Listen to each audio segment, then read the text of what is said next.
Karaoke. No karaoke in that pick six.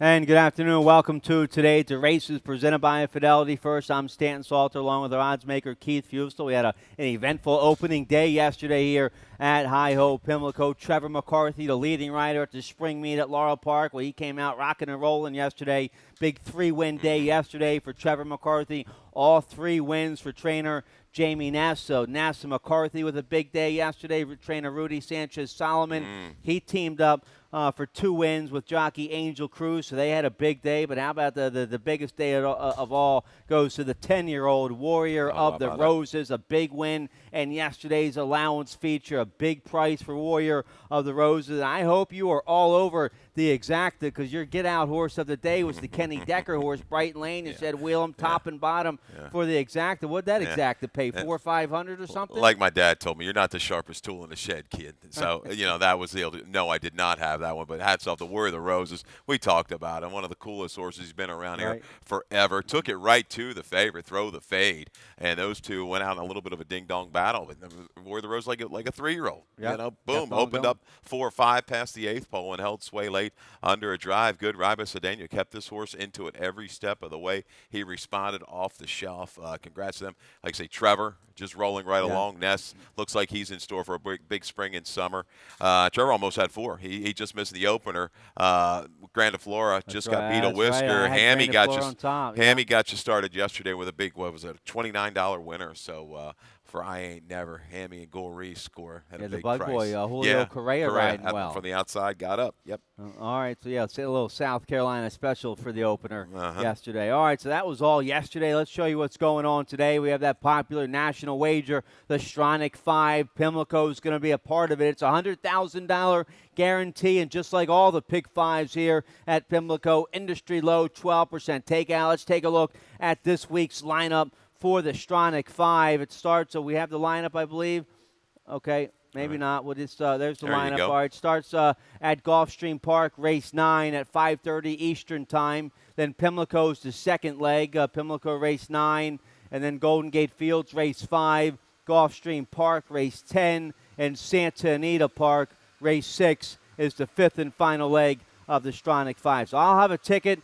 So you want to get your tickets punched in. You want to get your tickets in for today's Stronach 5. You want to get your tickets in like around our 8th race because that's when it's going to be getting close to kicking off. It's going to start 5:30 Eastern time is the first leg, and our 8th race, it'll go off hopefully before then. So I'll show you my ticket when we get to race 8 today for the Stronach 5. All right, a week from today's Black-Eyed Susan Day. What a grade 2 that's shaping up to be. Some monster 3-year-old fillies nominated to the grade 2 Black-Eyed Susan. You also have the Pimlico Special, the Jim McKay Turf Sprint, the Maryland-bred filly La Cita. She had a nice work this morning, a nice 5-furlong work this morning at Laurel Park for Katie Vall. She's nominated to the Black-Eyed Susan. It'll be in a press release later on today. To keep up on all the Black-Eyed Susan and Preakness news, go to Pimlico.com. They have all the press releases, several press releases going out daily on Pimlico.com. Let's show you the probables right now for Preakness 144, always mining the Maryland-bred, your Tessio winner, riding that big win streak, trying to become the first Maryland-bred to win the Preakness since the Pewter testimony in 1983. And then you have the horses coming out of the Kentucky Derby. Improbable, your likely favorite for this year's Preakness. Yeah, I think Improbable is going to be the favorite. A little bit of gappage between him and the second choice. I believe War will be second choice when it's all said and done. I know we're waiting to hear about the local horse win, but we talked about it yesterday. Looking back at the previous Preaknesses, I think from a betting perspective, this one certainly looks, like it's going to offer a little bit more value all the way through the race. Improbable, no slam dunk right now. He's going to have to pick things back up. But he's going to get the play. We know that because of Baffert and Smith and the resume that he brings in, especially he was also the Derby favorite. Sure. All right, so I see 10 probables right there, maybe another 1 or 2 laying out there somewhere. I'm hoping for 11, 12, something like that. That'd be a good field of top 3-year-olds in the gate for the Preakness. So you also have the Dixie that day, all kinds of stakes action. next week. And the racing office did a great job putting together all the noms. And they take entries for Black-Eyed Susan Day. They take entries for that this Sunday. And then they take entries for Preakness and all the other Preakness Day stakes next Wednesday. So it's right around the corner. Get your tickets now. Tickets still available. Go to Preakness.com.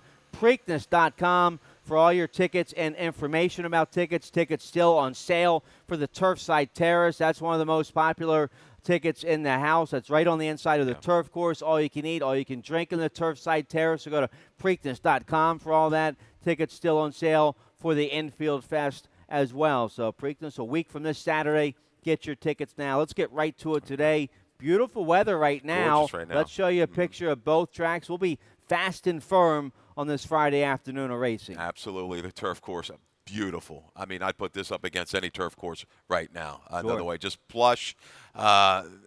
Pretty fair on that turf course. Speed a little bit, maybe a little bit of a speed edge on the dirt track yesterday. You saw the way it kind of carried. Let's face it, he pulled it off at a big price. War of the Roses kept on going. So a couple other horses close to the front on the dirt course. But all in all, the surfaces look great right now. We've got a good day. I'm looking forward to it. And I look over to the right here. We've got these terrace box seats. It's another great feature here at Pimlico. Yep. You get to come out, enjoy the weather, and get a great view of these horses coming down the stretch. Yeah, one of the best views in horse racing, no this doubt. porch right here. Absolutely. That overlooks the finish line. So, all right, lots of good stuff. Let's get right to it. Race 1 is going to kick off the popular early pick 5. It's a mandatory payout on the early pick 5. Industry low, 12% takeout on all the pick 5s here at Pimlico. All right, let's take a look here. Race 1, we're going 4.5 furlongs. Maiden claiming 40,000 for 2-year-old fillies, and I go with the 2 on top. Always talking for trainer Jerry Robb. We have a stat to show you for trainer Jerry Robb and his 2-year-old filly, Always Talking. Yeah, Jerry Robb, the last 3 years on the dirt, 4 for 18. That's 22%, 9 for 18 in the money, with his 2-year-olds making their second career start. There's a good positive ROI, hedging towards $3. Always Talking. Ran into kind of a killer in debut and Twirling Owen, who went down and just faltered through the stretch down in Kentucky. But Always Talking showed good gate speed, a little more gate speed than Naughty Thoughts, who was really hard ridden to keep up. So Always Talking, I think, did all the dirty work. It's going to be around here. I like the gate speed that this filly showed first time out. She certainly could be the one to catch in here. We've got some live firsters. Any of these. Salisbury's got to aim for the stars. I don't even have it in my top 4. You're looking out of by astrology is about 17% with first-time starters. Out of a mare that was 5 for 15, they made a lot of money sprinting, and it's half to a horse by Make Way for Jerry, who we're going to see later today, who ran well early. So there's a first I don't even have in the mix. I go to another one, the 6, Hello Beautiful, by Golden Lad. I think we've seen one Golden Lad so far. Ran a good third for 25. Out of a mare, Hello Now, that ran all her races at the age of 2, did win in her second start. Second dam was really good. Graded stakes place. Might have been a graded stakes winner. Yeah, grade 1 stakes placed. I think this horse is going to be ready right off the bat. Hello Beautiful with the outside draw. All right, Russell and his wife Brittany, the trainer of this 2-year-old filly, Sheldon, the jockey, they teamed up for a win at Laurel. They're 23% together, Russell and Russell. Pretty good combination. They're married, expecting their first child. So I used the 6 in my top 4. I used the favorite on top here, Always Talking. The 4, Naughty Thoughts. You have to use McCarthy pretty much on everything right now. Naughty Thoughts comes out of the same race as Always Talking, and she just ran okay. They bet her down to one of the favorites that day, and she's liable to improve here. McCarthy stays aboard, so that's encouraging. Yeah, she ran hard. I mean, he really was into her early to try to keep pace, but she kept grinding. I mean, maybe the flow won't be as demanding today.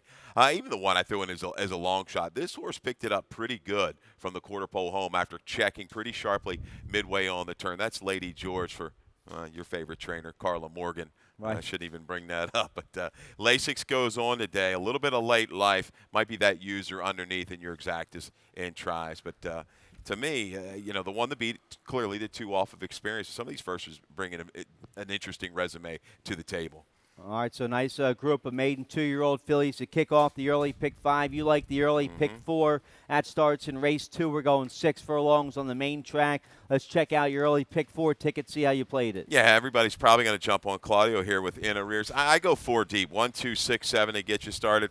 Throwing in a bomb with Birdie's Honor, who has won from off the pace, going short. Singling in the 3rd race, the 1. That's Hugh McMahon, right? Just Give Me a Kiss with Katie Davis. Scratch the 4.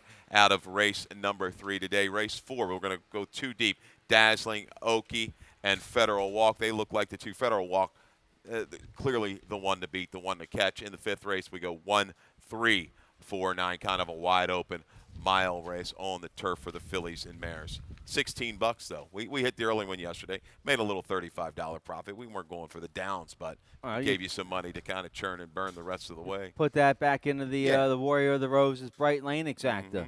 That'd be a nice score.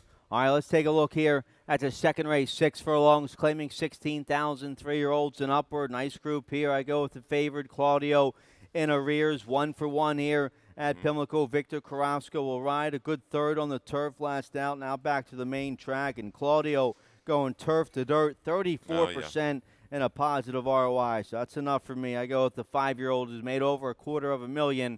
The favorite here, the 2 in arrears. Yeah, it should sit a good trip to the inside. Not quite showing that gate speed. 2 races back, completely throw out. Was eliminated soon after the break. In arrears, a stalking trip at a shorter price. I go outside with Stomp Dance. I think we're going to have a good pace up here, although shorter field, Jupster, Nicholas, and me is pretty quick in his own right for Dale Cap. But Stomp Dance, I think he's cycling back up to his career best number. Gets a little bit more flow today, was very willing the whole way at 7. Turning back, he's on his home track. He'll be able to draft in and make a run from off of it. All right, I used the 7. We both like the 1 here. Field advantage from the inside. It didn't run too well on the turf last out, but a big second on the main track 2 starts ago against 12-5 at Laurel's. That was an open 12-5. Just got beat a nose by the great provider. So this horse, he likes to sit about mid-pack, maybe have a stalking trip. So Toledo going to have to try to carve out a good trip on the inside here with field advantage. Yeah, hasn't won at the 6 furlong distance. The last 2 at 5.5 on the dirt, though. Good positional speed. He's going to need that today in this field. He's going to have to do it without having to be used too hard, which will enhance that finish. Getting that last 16th is the key for him. What do you make of the 3? Jupster. I use Jupster. Okay. You go against Jupster altogether. Englehart and Vargas, deadly connections here. This horse ran a big 82 back in last October up at Belmont against 25,000 claimers. Only 2 starts since then. Lightly raced, bunch of lines in the form, so question marks all over the place. This is it was cheapest this horse been in for since May of last year. Maybe a little bit of a need to lead type, but when he's right, he can kind of battle you on the front end. But Nicholas and me, I expect him to take this field a good ways too. I think those 2 are going to hook up at some point, which is going to set it up for those stalkers. Use the 6. Birdie's Honor at a big price. 1 for 1 here at Pimlico. He's cutting back in distance. He might be a major factor in the final stride. Marilyn McMullen, a good ROI trainer. I know coming turf to dirt, short enough. 2 back was 1.25 miles on the dirt. I went way back on his PPs. Yeah, he's run some pretty good races, settling back 8 or 9 out off of it and making that final run. He looks like he wants the lead going long, sure, but he has closed sprinting in the past. He's a price user in the shorter field. All right, let's take a look here at race 3. Race 3, we're going 1 mile and a 16th on the main track, claiming 5,000 filly mares 3 and up. Haven't won a race in 6 months. Never won 4 is the condition. We're both on the 1 here. The 7-5 favorite. Just Give Me a Kiss for trainer Hugh McMahon. Second start in the McMahon barn. And you have a stat here for trainer Hugh McMahon and Just Give Me a Kiss. Yeah, last 3 years, 18 for 48. Staggering number. 38% with dirt faves, 10,000 or less. So she's going to be the fave here. She draws inside. I think she'll go ahead and let the speed of maybe Cresses go. I mean, if she wants to go, she probably can. I think she'll just kind of stalk and pounce, try to take over, leaving the far turn. Lizzie, a big number last time. The win doesn't count in the conditions in this race because it was for 4,000. Can she bring that race back is the key for me. I think Crooked is going to improve second time off the break.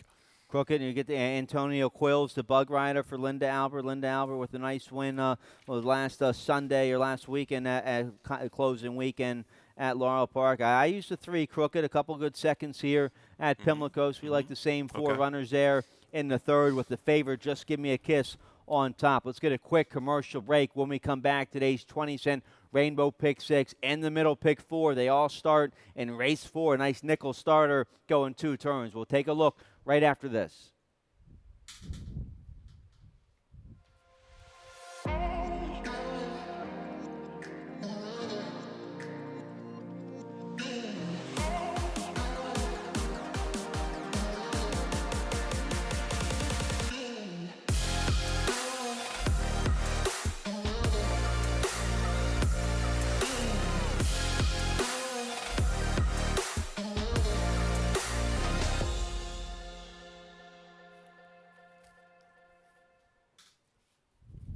All right, Preakness.com for all your tickets and information for Preakness 144 a week from this Saturday. We're a week away from Black-Eyed Susan Day next Friday. Let's take a look at race 4 to kick off the middle pick 4 and to kick off the 20-cent Rainbow pick 6. No carryover. They hit a big yesterday. What, 5,200 and nice. change, yeah.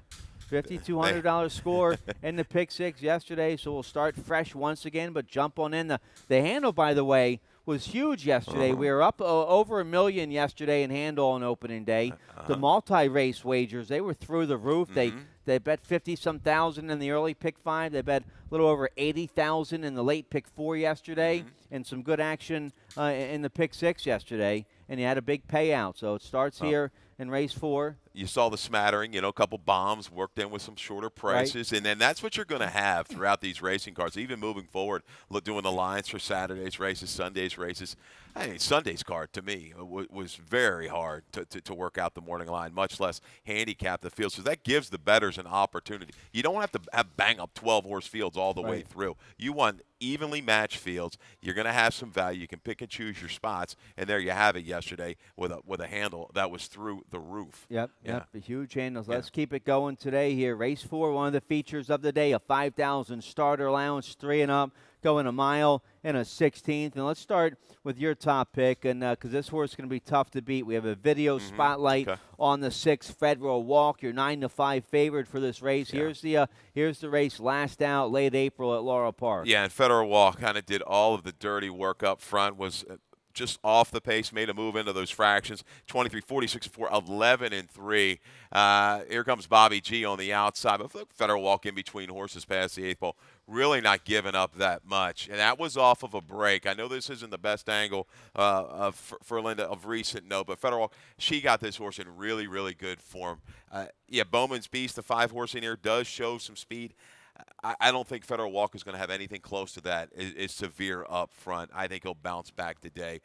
Maybe try to just put the field away past the 3/8 pole and hold on. Dazzling Oki, I think, is going to carve out another good trip. Second in that race, was able to get by Federal Walk late. I don't think he'll have as easy a time this afternoon. Yeah, I had Federal Walk on top last time. Maybe I didn't want to jinx him today for Linda Albert. He'll be tough to beat if he gets his own way on the front end, and Gomez should be able to dictate the early terms with the speed on the outside. He'll have Bowman's Beast in his eyesight if that 10-year-old wants to go to the front, or if Bowman's Beast doesn't want to go to the front, then Federal Walk can march right to the front. But the Bowman's Beast, a 10-year-old who's made almost $500,000, he's no bum. He's coming out of some that was a decent twice beaten nickel at Parks last February, and a nice allowance win at Charlestown back in March. But he hasn't run since then, so he might need a race, but he might soften up Federal Walk just enough to set it up once again for the closer,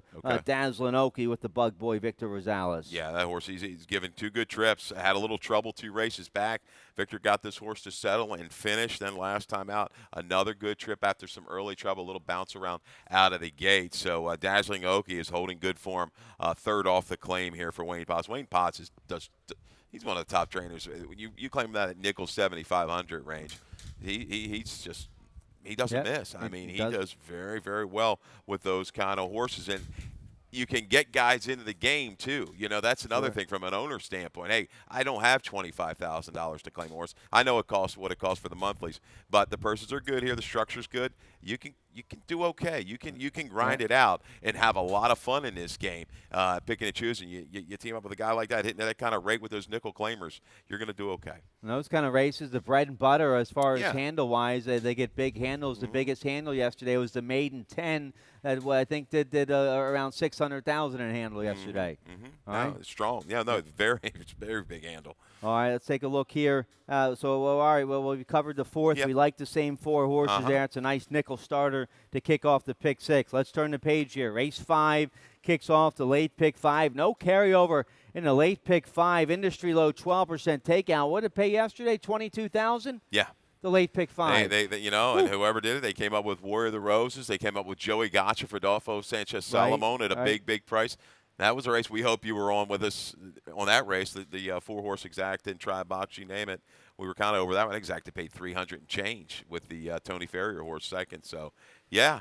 So we're going to start the late pick 5 here in race 5. Scratch the 6, Meow. Scratch the 8, Beautiful Maiden out of race 5. All right, so a couple big scratches here in the 5th. We also start the rolling super high 5 here in race 5. We're going a flat mile on the turf, rail setting at 15 feet, claiming 12,500. Filly mares 3 and up. And I go with the 1, Shifter Magician on top. You like the 1 as well. We have a video spotlight to show you of this 7-year-old mare. She's a Maryland bred for trainer Lynn Ashby. Here's the race, the last race for Shifter Magician. Yeah, we're going to go. Yeah, this is May the 10th. We're going to go back to this turf course right here at Old Hilltop. Medi Bumps was on the lead that afternoon. Shifter Magician well back early, but goes up and finishes well to the outside of rivals. Going to eventually just miss beating a neck in front of Medi Bumps, who just gives way ever so grudgingly late. 3 horses at the line. Shifter Magician likes the mile distance. The blinkers go back on. Gets a ground-saving trip. Not a ton of flow in this race. Going to need a little bit of help. I think DeFord Delightful Lana is going to be up and show the way for a long time with McCarthy. But Shifter Magician certainly looks good. Medi Bumps. Hard to split these 3 horses. And even the 9, Fed Up, Fired Up. Kind of similar running styles. Maybe Medi Bumps has a little bit more positional speed. We'll probably get the jump on those horses turning for home. But Fed Up, Fired Up. The key for me. Back with Centano. He got this horse to run her biggest race of her career on the grass. You're looking back last July at Laurel. There wasn't a speed duel. Yeah, they went pretty quick up front. This horse made a huge move around the turn and had plenty left in the tank. Maybe Centano's the key for Fed Up, Fired Up. Yeah, he's a top turf rider around here for sure. So I like the 9. He's going to have to tuck in going into that first clubhouse turn. So, yeah, that was the last race we showed you, the last turf race here at Pimlico for Shifter Magician and Medi Bumps. I think Boyce gets a ground-saving trip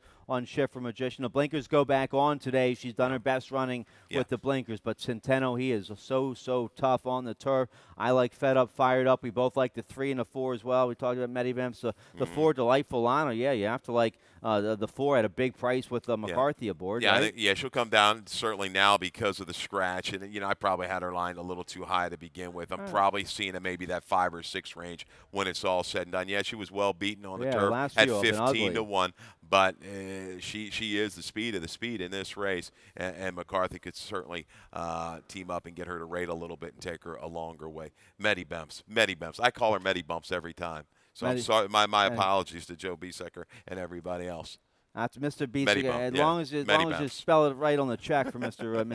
Biesecker. I met him once. Nice guy, one of the top owners here in Maryland. He likes the action. He loves Maryland racing, and call them whatever they want as long as they win, right? Yeah, I got that impression from him. Okay, as long as good. they win, you can call them whatever they want. All right. So nice turf route here in the 5th race to kick off the late pick 5. Let's turn the page here. Race 6 kicks off the late pick 4. We're going 6 furlongs, claiming 5,000, 3 and up. Haven't won a race in 6 months. Never won 4 is the condition here. We both like the 7 on top. Cobb. Yeah, Cobb's getting a nice class relief today. It's a big drop from the beaten 8,000 to a beaten nickel spot today. It's the cheapest Cobb's been in for his life, I believe. Jorge Rios will ride. I think today's the day for the 7 Cobb. He should get a nice trouble-free trip on the outside. Might go right to the front and try to take it earlier. If he doesn't get the lead, he'll be sitting second or third on the outside early on. Yeah, if I think he wants a straight up go, he can outrun these. But drawing outside the other speed,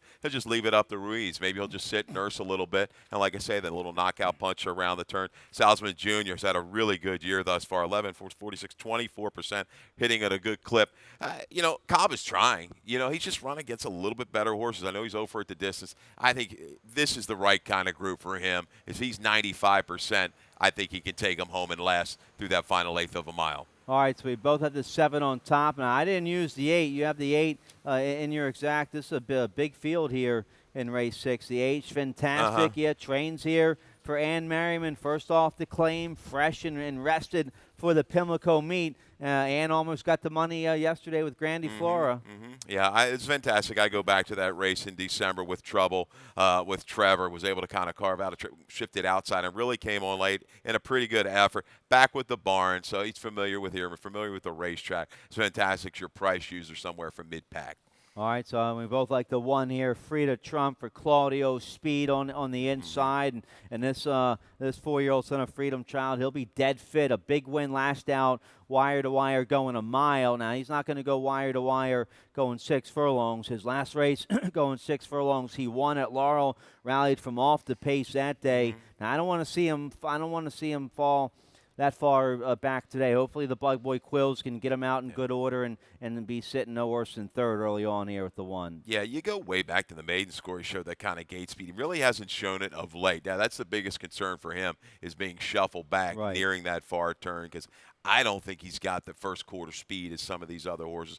Quills may have to be hard use quills to use them to get to position. Dr. Serrato, it's question mark. Going first off the claim, but he can stalk and pounce when right against this group. How about McCarthy here? That's the tricky horse. Yeah, Kieran, I see you throw him into the mix. I couldn't get him there, but he would have been my 5th selection. He will be used in exactas, no doubt. Comes into today's race with a nice 51-4 half-mile work here at Pimlico. Nice tune-up for the 7-year-old. Greeley is back. Yeah, first off the claim, Kieran claimed him back in March, freshened him up here for the Pimlico meets. Made over 120,000, so he has a little back class to him. You get McCarthy aboard, so the 3, Greeley is back. Maybe check the early tote there on the 3. Greeley is back. Check the tote, follow along. Trevor was named on Fantastic as well. He goes to Greeley is back. Wow. So maybe a little bit of a tell. And another one, Kieran, another guy, 5,075. When they reach in, grab them. Yeah. You're almost forced to play them right back because they've done so well year in, year out, working those kind of claims. Yeah, and he claimed Greeley's back off a 5% trainer, so maybe a little room for improvement. No offense to my buddy Lynn Cutno. I was going to say you're a little hard on Lynn. Come on now. He's my South Carolina buddy. Right. But well, Greeley, Kieran trains here at Pimlico. Yeah. This horse doesn't have to ship today. He gets to walk out of his stall and run over his home track. So we'll see if the 3 can wake up here in race 6. But we both have the 7 Cobb on top. Let's turn the page. Race 7 will kick off the final pick 3 of the afternoon. We're going 6 furlongs in race 7. A nice 25,000 starter allowance. Filly mares 3 and up. Never won 3 lifetime is the condition. We both have the 2 on top. Cover photo. Yeah. We have a video spotlight to show you of cover photo. A 3-year-old daughter of Munnings. Here's the race from April 12th at Laurel Park. Yeah, big improvement. She got a little bit of a battle up front. Cool Alley and Freedom Bella. I thought Freedom Bella was home this afternoon. Really liked her this day, but good rating job by Trevor. Really doesn't get into, you're going to pick up cover photo down to the inside till about the quarter pole, and she levels off really strong once she gets out to the clear, leaving the 3/16 pole. Going to close in under that left-handed browsing by McCarthy. He's going to be able to wear down Freedom Bella in the final yards. Look at her here. Improved second-time Lasix, up 10 points in the Bayer Figs. She'll be a little bit closer today. I don't see her falling 10 or 12 out of it. If she is, I'm going to be awfully concerned. So I think she's going to keep her a little bit more in touch. This is a tough race, though. I think Hot Frisia is going to bounce back. I've always kind of liked this mare. She hasn't, well, she's got 2 wins at 8 starts, but she hasn't really kind of put it together her last couple. She kind of flattens a little bit late. This group, she fits, and I think the 4 close the deal. Is back, is fresh, shows a good work, has to avoid gate trouble, which she's had in prior starts. I think positionally, if she's right, Correa is going to have her up close to the pace, and she can score at a big price in here for Kamala. You're looking back over his career, he's over $3.50 ROI with plus 90-day layoffs. That works for me, yeah. All right, so yeah, I didn't use the 4, but you get the good ride in Bug Boy Julio Correa. The 5, Hot Frisia, is going to be tough on her home track here at Pimlico, where she's 1 for 1. So where Ann trains, and horse ran okay on the turf last out. Now comes right back in about 2 weeks, 2-3 weeks. So the 5's going to be tough. I like the 1 here, Allison K. Yeah. For first off the claim for Anthony Farrier, this 3-year-old filly. By congrats, she's a 3-year-old filly who's won 3 times.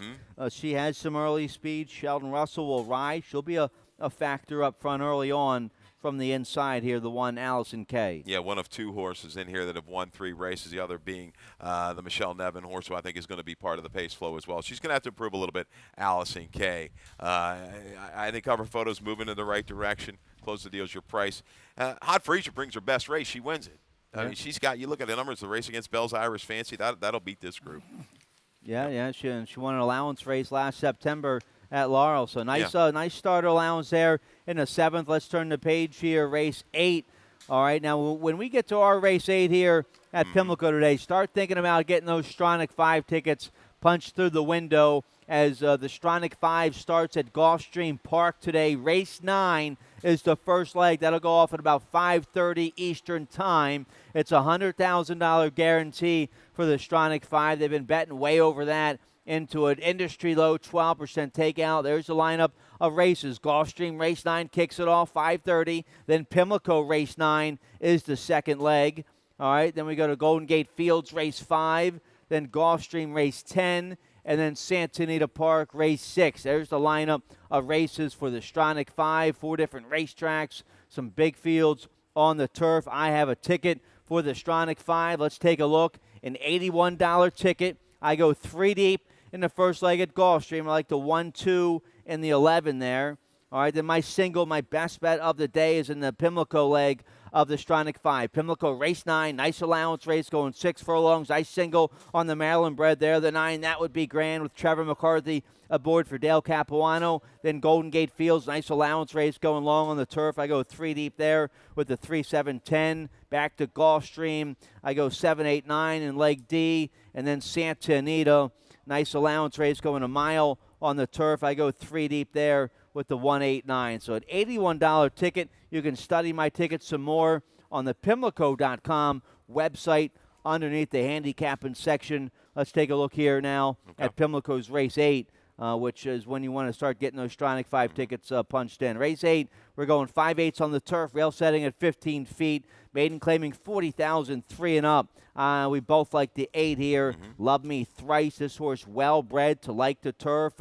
Bred by Carol Kay, the breeder of Flash Phelps. And this gelding out of the same dam as Flash Phelps. The good knot for Love Me twice. And not only has she thrown Flash Phelps, but Action Andy and a whole bunch of other good runners. What a solid producer she's been. And they bred her to Patio Prado. They wanted to get another turf superstar like Flash Phelps, and patient handling, getting this guy to the races. A bunch of nice works at Laurel for Rodney Jenkins. You get Victor Carrasco to ride. So let's see if Love Me Thrice can come out running like a good thing like his siblings did. Sure, certainly should. You're looking at the family, absolutely saintly love in the mix there. They all can handle the grass. My biggest concern is Patio Prados. They don't win a lot first time out. Will this horse need a race? But, man, he's had plenty of preps.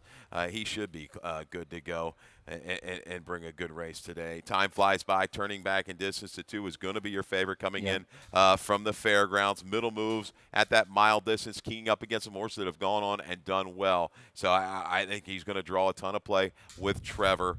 Shorter price. I think he is at 7 to 5 range when it's all said and done. Can he get up going 5/8 though? We've got a couple sibs running against each other in this race too. The 4 Railmaster and the 7 Rising Perry. I'm going to go and use the 7 Rising Perry first off the claim, as I have to Larry Lavoie. Obviously, we've seen Daniel Ledoux and others. So the turf is there. I like the Orient 10 breeding on the top end here.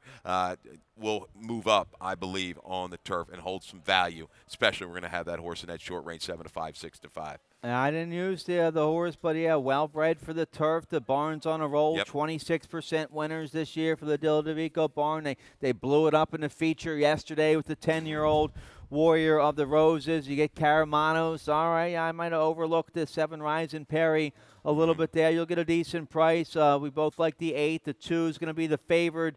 The Stidham, maiden special weight, the maiden claiming he's 32% and a positive ROI. But this horse is not going to get that good of a trip. He's going to be in traffic, covered up early down the backstretch. McCarthy going to have to fight his way through traffic to try to get up going 5/8 on the favorite here. Well, I mean, we're going to try to beat him. There's no doubt. I mean, he doesn't hold much value in this race. So I'm targeting first off the claim. You're going to target a first-time starter. Yeah, interesting long shot maybe to throw in is a 6 ready to run. A couple turf starts. This horse showed a lot of speed at the age of 2. Backing up to 5/8 of a mile. Chattel moved on, was going to be a good one, shooting the breeze. Right to the front, may not win it, but I think as a user to maybe save a little piece of your exotics. All right, it's a nice maiden 40 event to kick off the late daily double there in race 8. All right, let's take a look at race 9. This is going to be one of the features of the day. We're going to have a lot of national attention on race 9 today. It's part of that popular national wager, the Stronach 5. It's leg B today of the Stronach 5, race 9. Let's take a look here. My best bet of the day is in this race. We're going 6 furlongs. This race, a first-level allowance condition for Maryland-bred, Maryland-sired horses 3 and up, and the 9, you have the horse on top as well. That would be grand. We have a video spotlight to show you of this 3-year-old Maryland-bred by Power Broker for trainer Dale Capuano. Here's the race from April 7th. Yeah, April 7th kind of walked out of the gate, and that is a problem with that would be grand. I mean, you'd hope he kind of pick it up a little bit. Actually leaned in, maybe even brushed part of the inside part of the gate there that afternoon on April the 7th. But I tell you, finishes up quite well. Dirty Foot's going to be your eventual winner in about the 4 or 5 path turning for home. That would be grand. Was angled out around the turn, is going to loop the field about 6 wide. Not quite good enough. I think he can benefit second off the shelf. He's going to make a strong run to just miss by a neck. Determined effort. Boy, if you ever wanted a field loaded with speed to target, he's got it this afternoon. And showcasing this race, first level state bred. This shows you the quality we've got going on in the state of Maryland with this group of horses right here. Yeah, it's a tough race, and yes, I almost picked one of the speed balls on top, but I think the speed horses are going to set it up nicely for a closer like the 9. That would be grand with McCarthy aboard. I like the 7 in my exact. The day the music died. This could be a nice one, homebred for R. Larry Johnson and Mike Trombetta, a 4-year-old son of McLean's Music. He didn't get to the races until he was 4 back in March. A decent debut, 4th behind VIP ticket, Tom Hagen, and then came back in a nice win against Maiden 40, beat Brooks Robinson that day. He just came back to run well on the turf yesterday, Brooks Robinson. So I think he's got a couple decent buyers. A big step up to the allowance company today, but Pimentel aboard for Trombetta. Trombetta, your leading trainer at the spring meet. Him and Pimentel always dangerous together. So I think it's a nice homebred for our man R. Larry Johnson. Day the music died. Yeah, took the rating a little bit better, a little shorter distance last time, but had something left in the tank. He's still going to have to move up. A little shorter experience compared to some of these other horses, but the ceiling looks high for him. I think he's got a bright future ahead of him. He was scratched out of that turf race yesterday to go here. A price play. How about Royal Hussar? Off a long time. Well, we're talking a little over a year now for Hammy Smith. But when this horse is right and he's working lights out right now, he's a major player in this race, and I think he's going to enjoy the trip. He doesn't have to do a whole lot early. Forrest is going to let him go away early, make a strong run from the quarter pole home. There's your price user in there. And even make way for Jerry. We've talked about this horse a couple times. Make way for Jerry. Look at the internals he battled through last night, 23, 45, and 3. Edged away from Tom Hagen, who came back and ran a 78 buyer break in the maiden. Now, I know we're shortening it up, but I think this is another one, a sneaky good price play in the nightcap. So I'm with you. I'm going to agree. That would be grand. I think he's going to be tough to beat off the pace. Torch of Truth is another one. He's proven. I mean, he's just running consistently off the shelf. Yeah, he's done nothing wrong. The 2 Torch of Truth you have to like. So, all right, we like some of the same horses there. Race 9, one of our features of the day. It's the second leg of the Stronach 5. So we'll have a big handle there on race 9. All right, we're right on time. We're out of time. Dave Rodman, he's coming up next with today's scratches and changes on a beautiful Friday afternoon here at Pimlico. Good luck. Good luck.